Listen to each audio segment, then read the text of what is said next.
Good morning, everyone.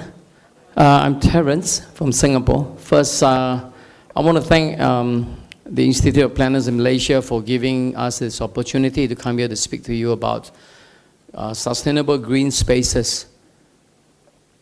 Today, my representation here is I'm representing SILA, in short, Singapore Institute of Landscape Architects.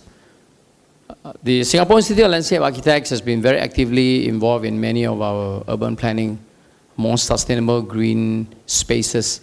Now, sustainable is a very big word. All of you know, okay, how do I sustain it? Even ourselves, our human body. Whatever you eat every day, the input, they must have an output.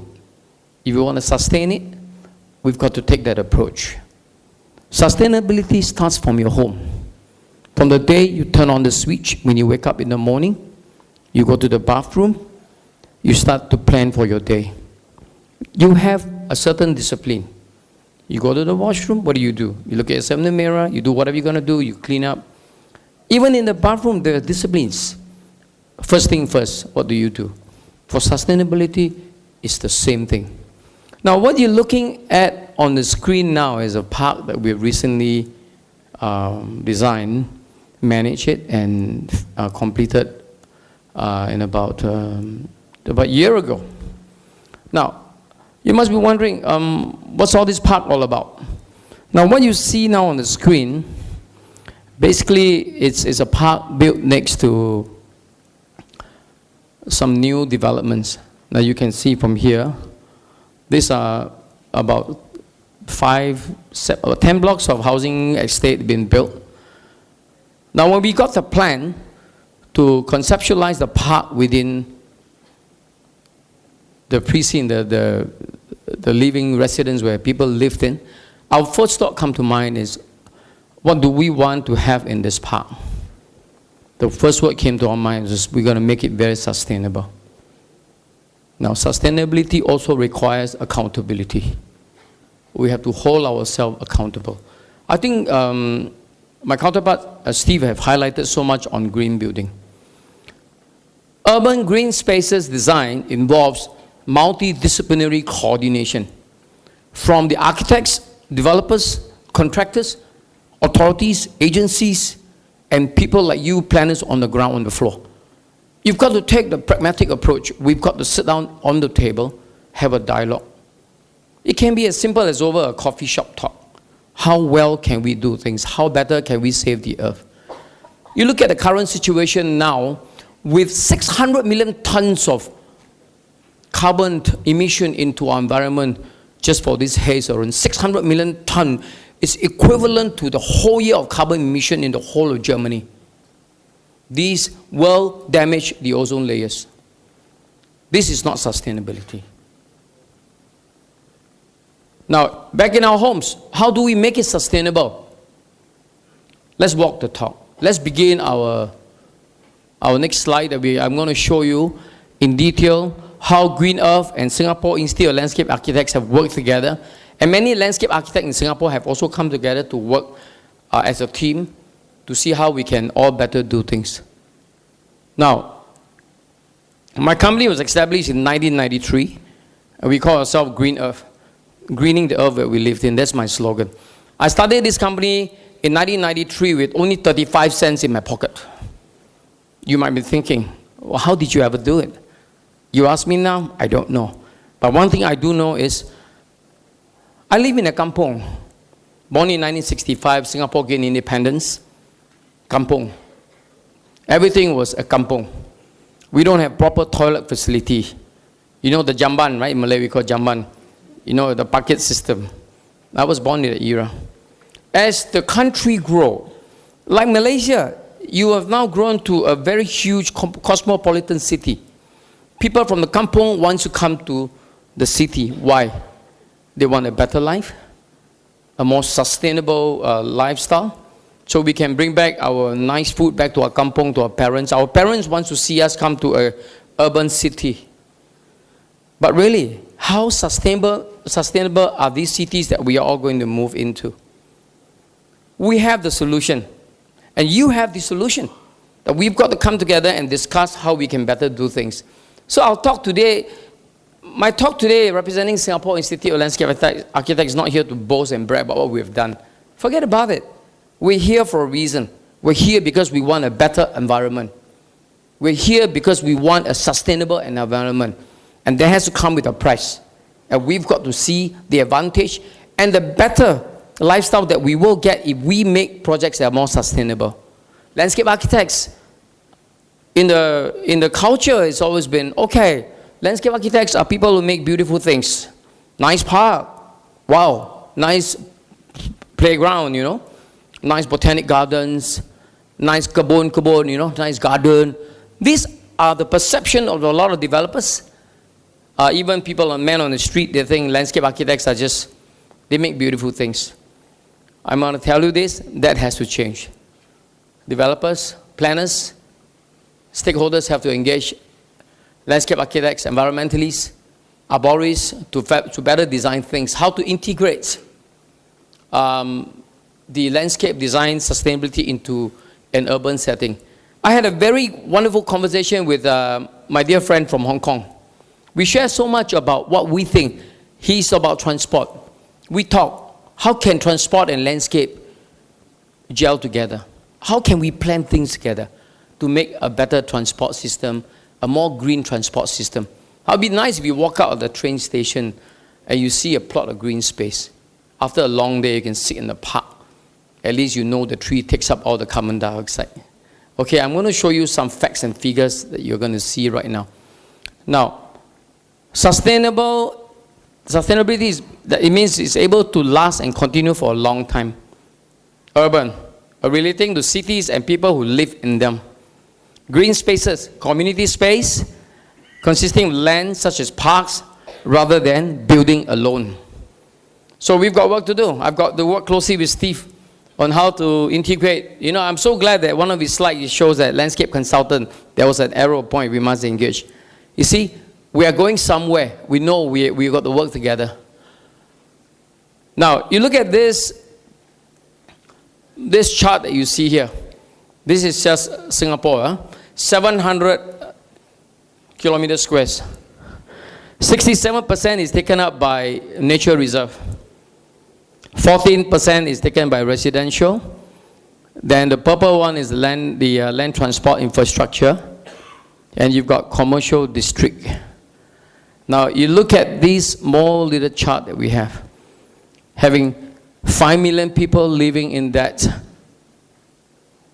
14%. That is a very challenging task ahead of us.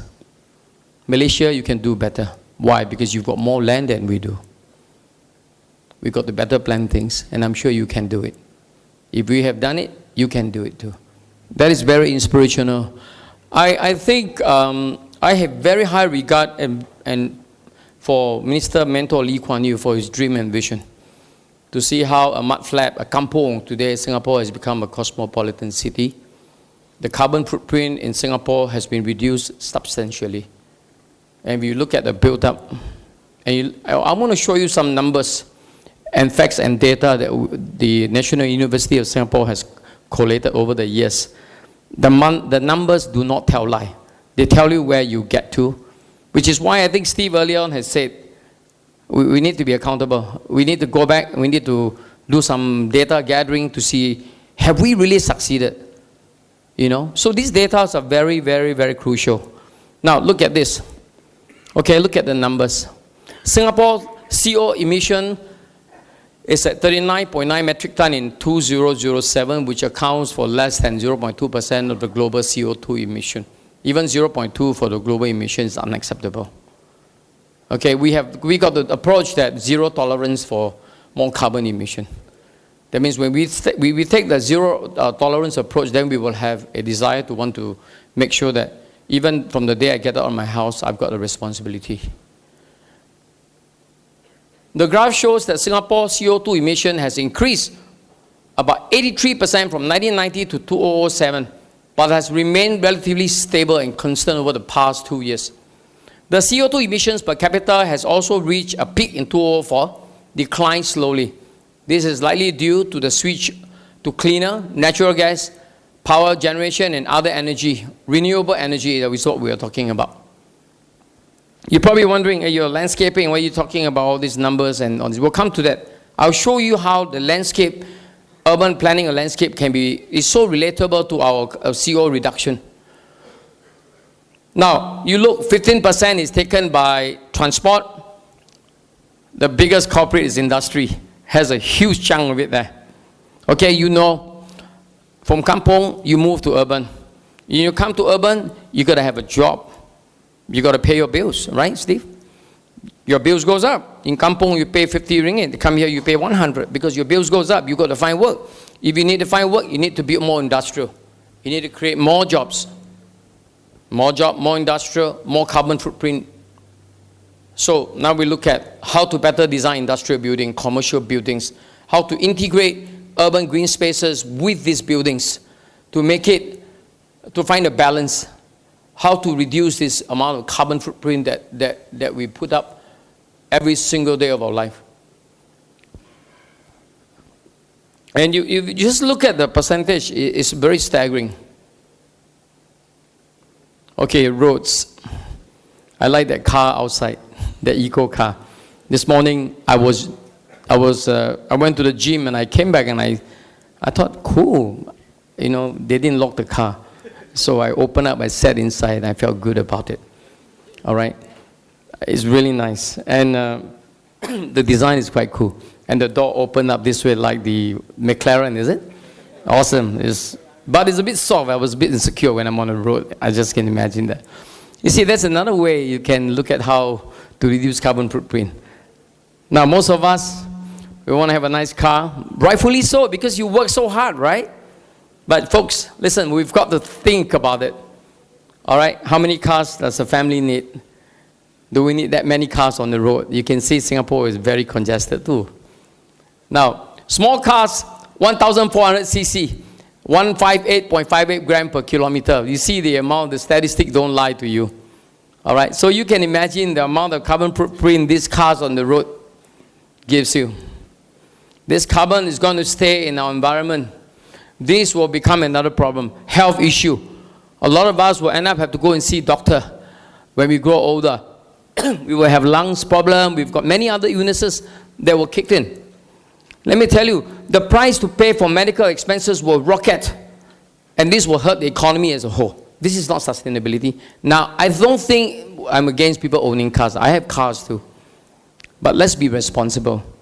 And let's see how we can better do things to solve these problems, to find a balance. Next. Now, a tree can absorb up to 22 kilograms of carbon dioxide per year, which is about 0.06 kilogram per day. Now, rain tree. Now, I'm sure you know what rain tree, Malaysia is a rain tree. It's one of the heritage trees in this region. Rain tree, Samania saman, has the advantage to absorb about 28.442 kilogram of carbon dioxide each year. Now, just share with you. Every day we breathe in and breathe out. We also breathe out carbon dioxide. Believe me. And for the entire amount of carbon dioxide that we breathe out every day, it will take 5 rain trees to take up the carbon dioxide that every one of us here in this room breathe out. 5 rain trees, because the statistics don't lie. So what do? You plant more trees, right? Let alone a car, you have to plant more trees.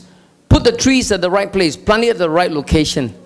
Understand the behavior of these trees, how they grow. This is why you need to talk to landscape architects. All right? Landscape architects today, I do have a challenge, including for myself and landscape architects industries. Let's not design things that are really nice alone. Let's try and understand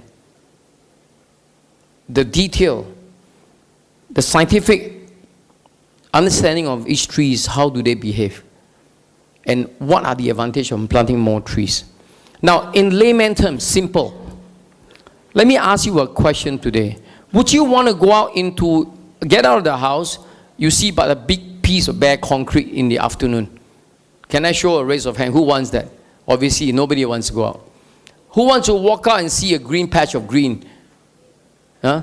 You see more trees outside. Even putting 5 trees in front of your house in the afternoon sun. When you park your car, you park under a tree. You want to see that. Good. That means there's hope. Because you understand that there is something that needs to be done. It doesn't have to be a landscape architect's job. It's everyone's job. So don't mistreat the trees in your house. Yeah, don't plant them at the wrong place. Plant them at the right place. They can give you a lot of oxygen. Next slide I want to show you. See this row of rain tree that's planted along the side of the road. It's very typical of the Singapore planting scheme. All right, how we approach the sustainable green spaces. Now, obviously, a lot of time we don't understand that what you see on surface now is just a road with trees. And you have to ask yourself one more question. How come these trees are so healthy? Why are they so healthy and so green? Well, that's because when we design those verge, we put in the right soil. We give the planting verge enough width for the tree to grow. Now, planners and architects have the challenge, especially transport. You plan your roads. Mana ada tempat? Kereta nak jalan, no space. Where got place for tree planting? Forget it lah. Only 600 mm on the side. Orang nak jalan kan, no place to walk, how to plant trees. Okay, fair enough. You have your problems. Then I think we need to understand, if I don't have the space to plant big trees like this one, then find out what trees can grow in this 1 meter wide. Find small urban trees and plant more of them. That verge that you plant for 1 meter, instead of planting a rain tree on the road, the planting distance is usually 10 meters apart from one tree to another tree. Why not 6, 5, or 2? Why 10? Because rain trees, the crown spread is about 10 meters. So you have the tree canopy, they will touch each other when it's full grown. Then you won't end up with a maintenance problem. If you plant them too close, what will happen is the one tree will have to fight for light. And then what will do, the tree will tend to lean to one side. And that process is called phototropism. When phototropism occurs, the tree becomes lopsided in the center. The CG becomes lopsided. And that's why the tree falls. Because the counterweight is imbalanced. So urban planners, developers, please understand this. If you can't plant big trees, plant something small.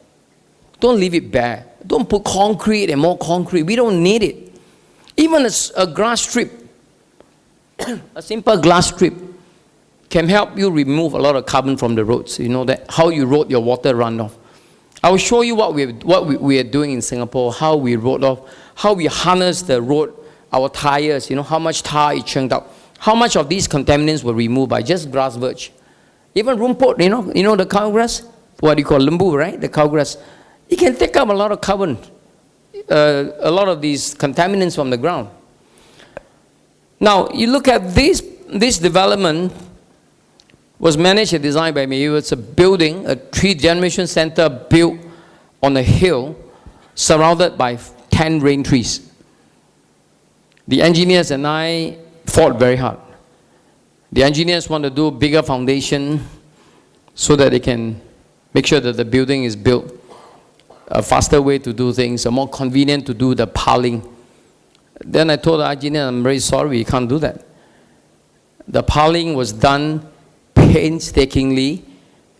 You know, when I think any engineers here? Structural engineers? Architects? Okay, never mind. In simple terms, you build a building, you need piling, right? And usually you will decide the footprint of your building, then you determine your pile.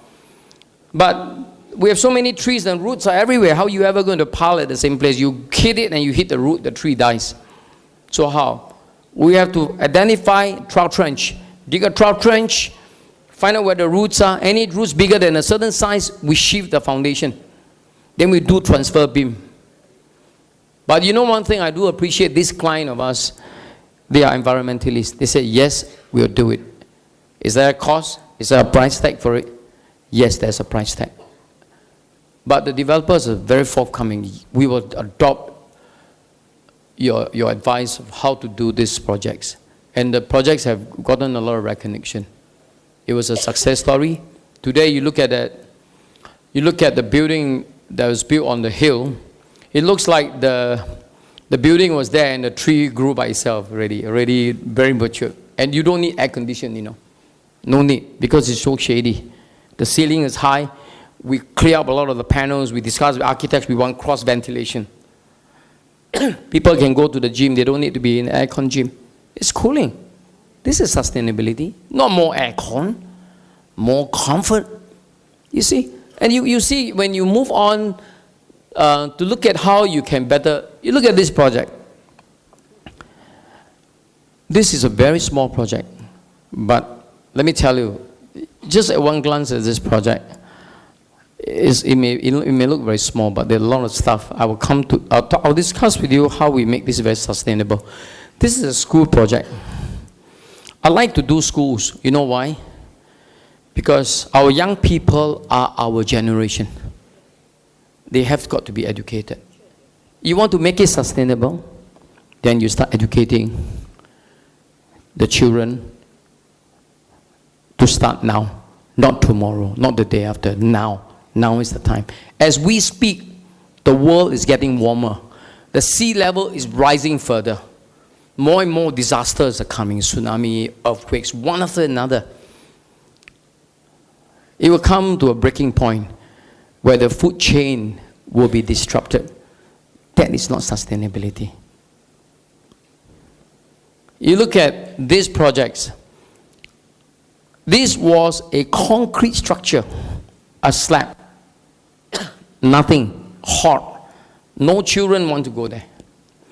We hack it out. We recycle the hardcore that we demolish from the slab, and then we put it under the footpath.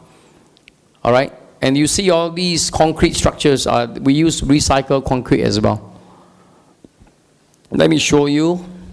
This is right after we finish. The landscape guys have to do the landscape planting. Even the footpath that you see, this path, all the water that's from the rainfall flows back to the deck underneath and gets back. This is a bioretention swale. It gets channeled back and it goes back. And right after it's being treated, it goes back to the drain. And you see this planter here? This was the rainwater. All the rainwater from the roof comes to this rain garden. All right, the Singapore Water Resource Department, the PUB have come out with the ABC. Active, beautiful, and clean. Our catchments are all drinking. Only 1% of the water in the world is drinkable. So what do? We need to harness it. So we don't want contaminated waters in our waterways.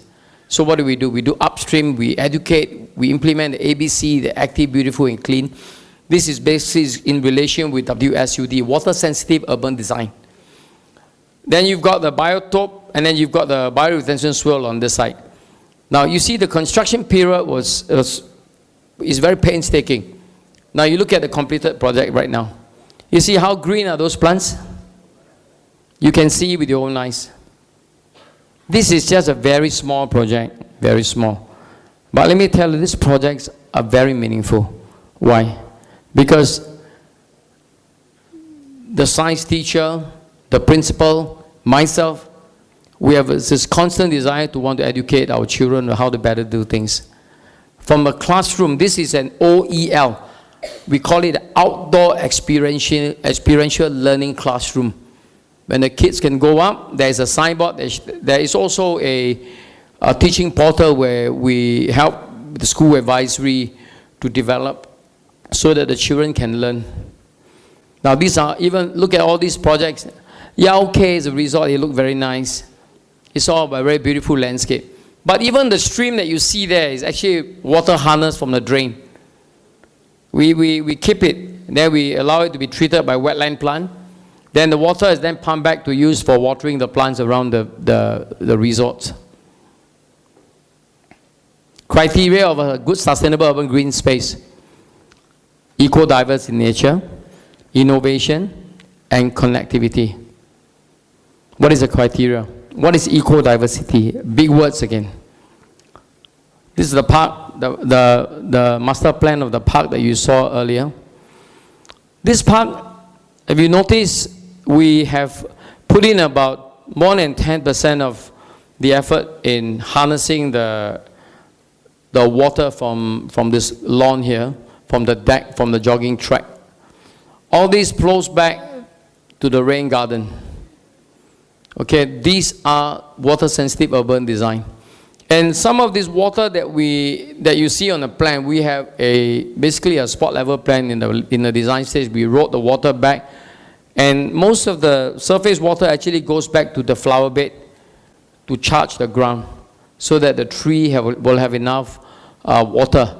You basically, instead of allowing it to flow right back to our drain system, we harness it, we road it, allow it to go back to the flower bed so the plants can grow.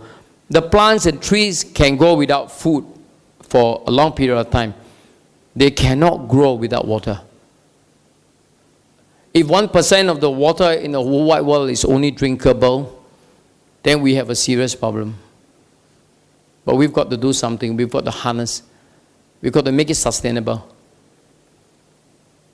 This is a close-up of the school project that you saw. These are some schools. Rain garden, rooftop gardens. Rooftop gardens are designed for very pragmatic reasons. High-rise building, green building. When you have a concrete slab, the rainwater comes down. It goes to where? A pipe, right? And it goes right down to the ground floor, and it gets out to our canal, our drainage system. Now, if you have 10,000 kilometer squares of green verge, the water likely will percolate through the ground.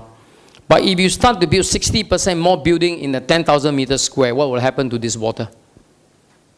Yes, go back to the drainage system. This direct flow to the longkang, you know. And then if you have a rainfall so heavy, what will happen? Flood. You get floods. It will just flood everywhere. You're wondering, how come we have all this flooding problem now in our urban? So how do you solve this? This rain garden actually slow down the flow rate. Because it goes through a media, it gets through the pipes, and it gets to the ground level. And by the time you get to the ground level, it's clean water. Why? Because these plants, this selective of plants already take up a lot of contaminants. And these plots are fantastic. These are herb garden, you know. I have personally supervised the design of this and the construction process. I've got very nice herb. I've got basil, I've got rosemary growing up on the roof garden. These, in terms, also become a community space for people to interact.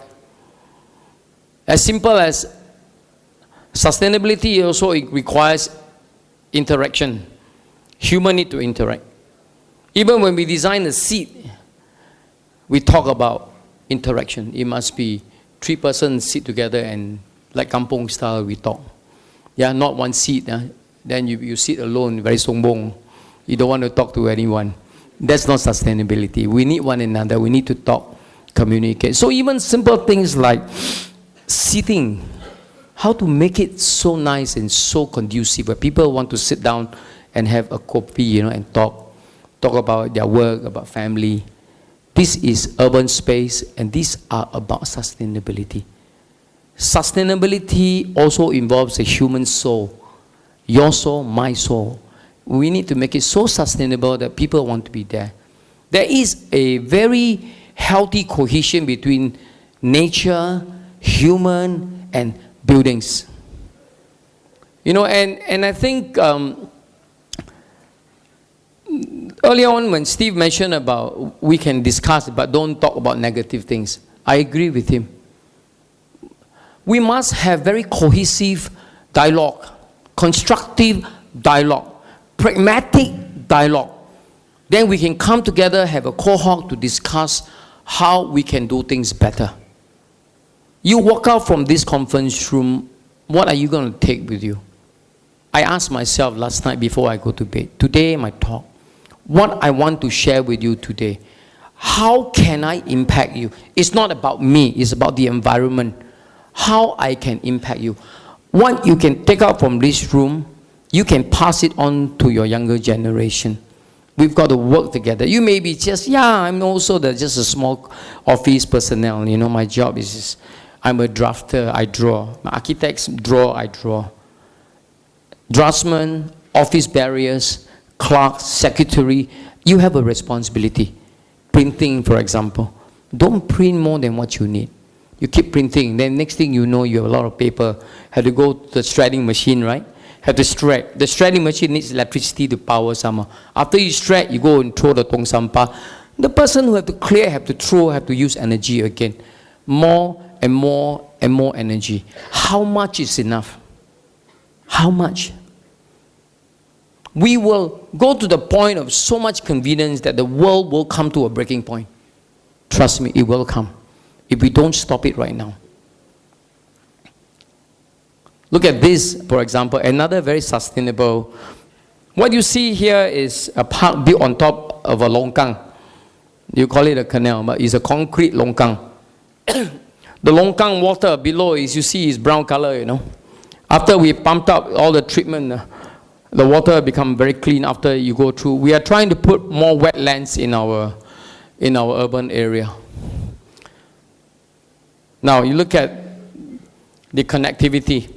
The park, and you notice the two blocks, in between the two blocks, the amount of space that we have is so limited.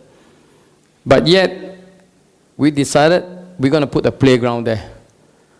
So the anak-anak can come down from the house and play. Then even the playground, when we put together, we have the elderly fitness corner.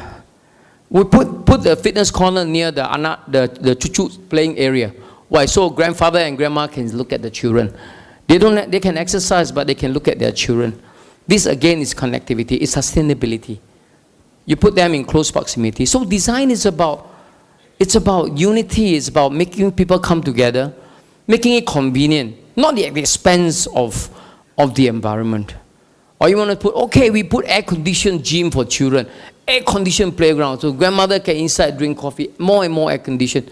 We don't need it. All these trees that you see now is quite small because this picture was taken only right after the project was completed.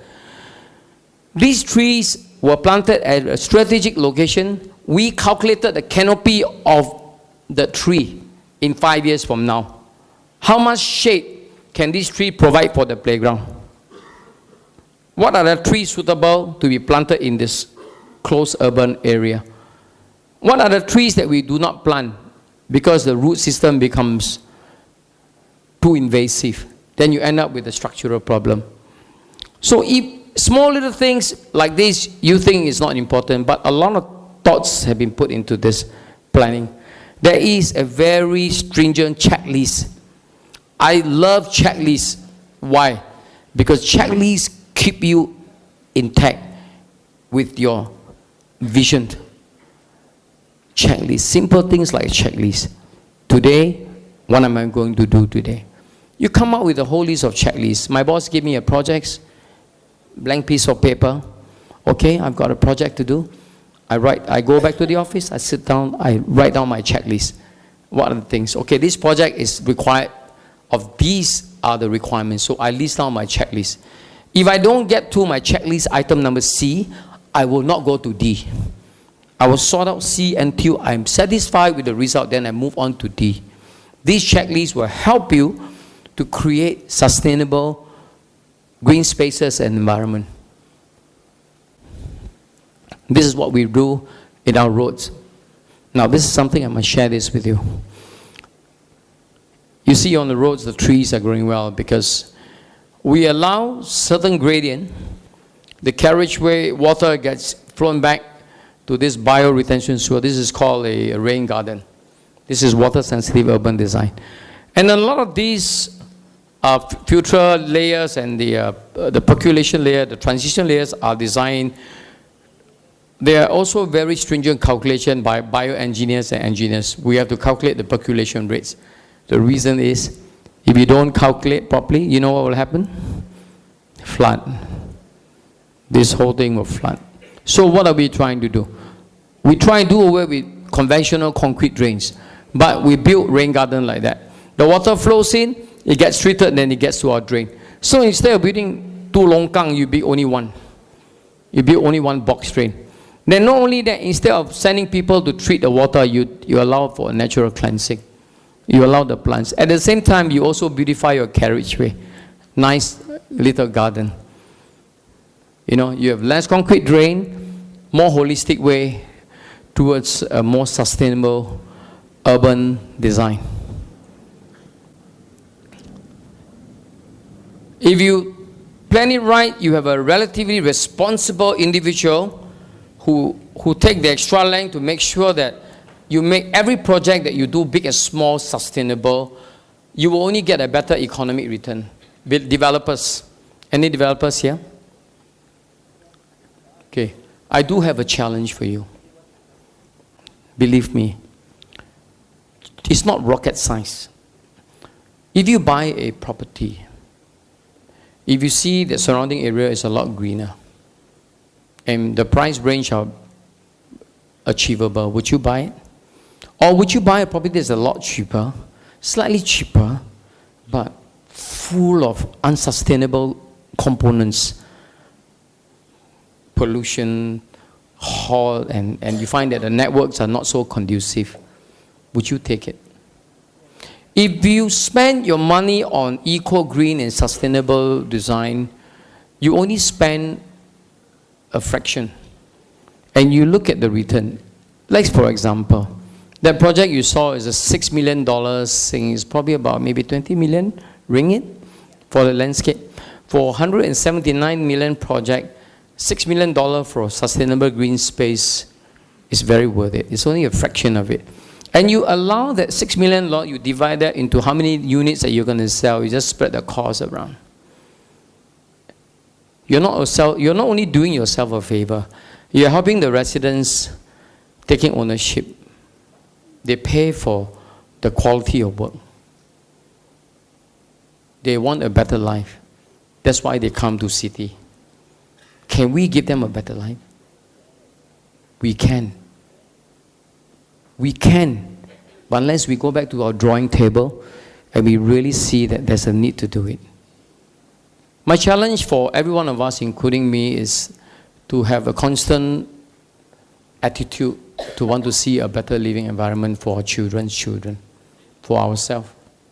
That will work only when we decide, yes, I have a responsibility. Responsibility starts from the day you open up your eyes, you go to the washroom before you step out of that house, turn off your lights. Simple as that. Steve says that. Turn off your lights. Your aircon, turn it off. That's responsibility. Okay? And then you look at this whole series of reducing carbon footprint, right, in Sharlam at 2030. All right? It is achievable. Singapore has done it. We are continuing, even at the rate we are going, we're still not satisfied. We still want more. We are engaging many other partners around the world to further discuss how we can even better do things. We share our vision, we share our convictions, and last but not least, accountability is required if you want a sustainable urban green space. Without further ado, I'm going to show you a video which was featured in the United Nations by a 16-year-old girl. Take a look at this. And thank you so much for your time. I hope you have enjoyed it. Hello, I'm Severin Suzuki, speaking for ECHO, the Environmental Children's Organization. We're a group of 12 and 13-year-olds trying to make a difference. Vanessa Seti, Morgan Geisler, Michelle Quigg, and me. We've raised all the money to come here ourselves, to come 5,000 miles to tell you adults you must change your ways. Coming up here today, I have no hidden agenda. I am fighting for my future. Losing my future is not like losing an election or a few points on the stock market.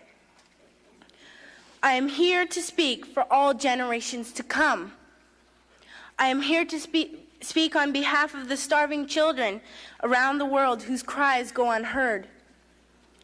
I am here to speak for the countless animals dying across this planet because they have nowhere left to go. I am afraid to go out in the sun now because of the holes in our ozone. I am afraid to breathe the air because I don't know what chemicals are in it.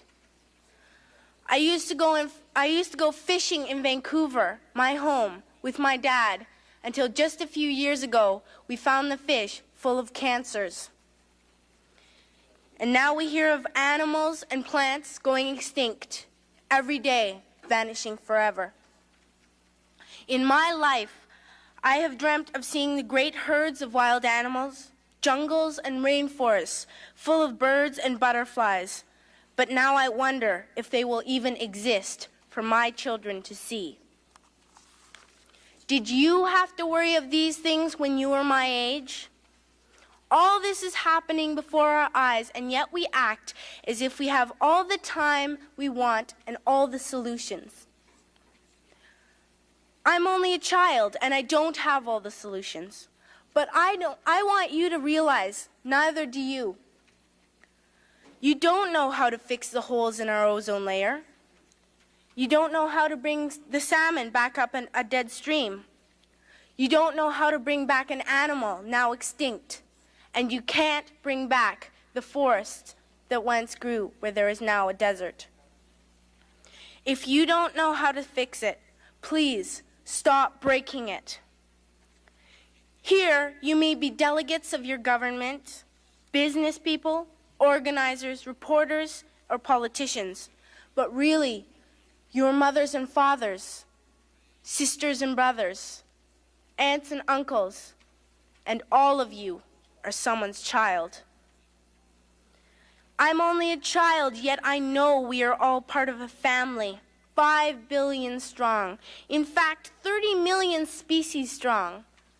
And borders and governments will never change that. I'm only a child, yet I know we are all in this together and should act as one single world towards one single goal. In my anger, I am not blind, and in my fear, I am not afraid of telling the world how I feel. In my country, we make so much waste. We buy and throw away, buy and throw away, buy and throw away, and yet northern countries will not share with the needy. Even when we have more than enough, we are afraid to share. We are afraid to let go of some of our wealth. In Canada, we live the privileged life, with plenty of food, water, and shelter. We have watches, bicycles, computers, and television sets. The list could go on for 2 days. 2 days ago, here in Brazil, we were shocked when we spent time with some children living on the streets. This is what one child told us. I wish I was rich. And if I were, I would give all the street children food, clothes, medicines, shelter, and love and affection. If a child on the streets who has nothing is willing to share, why are we who have everything still so greedy? I can't stop thinking that these are children my own age, that it makes a tremendous difference where you are born. That I could be one of those children living in the favelas of Rio. I could be a child starving in Somalia, or a victim of war in the Middle East, or a beggar in India. I am only a child, yet I know if all the money spent on war was spent on finding environmental answers, ending poverty, and finding treaties, what a wonderful place this earth would be. At school, even in kindergarten, you teach us how to behave in the world. You teach us not to fight with others, to work things out, to respect others, to clean up our mess, not to hurt other creatures, to share, not be greedy. Then why do you go out and do the things you tell us not to do? Do not forget why you are attending these conferences, who you're doing this for. We are your own children. You are deciding what kind of a world we are growing up in. Parents should be able to comfort their children by saying, everything's going to be all right. It's not the end of the world, and we're doing the best we can. But I don't think you can say that to us anymore. Are we even on your list of priorities? My dad always says, you are what you do, not what you say. Well, what you do makes me cry at night. You grown-ups say you love us, but I challenge you, please, make your actions reflect your words. Thank you.